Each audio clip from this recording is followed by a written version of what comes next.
శంకుస్థాపన కార్యక్రమంలో ఇత్యాది శాంతి హోమ కార్యక్రమం అనంతరము పూర్ణాహుతి కార్యక్రమం జరుగుతున్నది.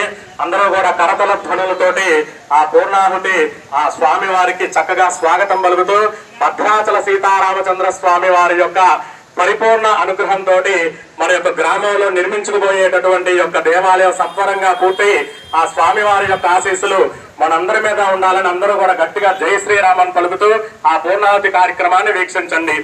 ఓం సప్తతే అగ్ని సమిద సప్త జిహ్వా సప్త ఋషయ సప్త నామ ప్రియాని సప్త హోత్రా సప్త ధాత్వ. అందరూ గట్టిగా చప్పట్లు. సప్త హోత్రా సప్త ధాత్వ ఇదంతే సప్తయోని రావణ స్వాగృతేన స్వాహ అగ్నయే సప్తహోత్రాయే ఏదో. గ్రామంలో పిన్నెలి గ్రామంలో మనం పునర్నిర్మించుకునేటటువంటి ఈ యొక్క సీతారామచంద్ర స్వామి వారి యొక్క దేవాలయ శంకుస్థాపన కార్యక్రమానికి గౌరవనీయులు జనపతినేని శ్రీనివాసరావు గారికి మన గ్రామ ప్రజలందరి తరపున స్వాగత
శంకుస్థాపన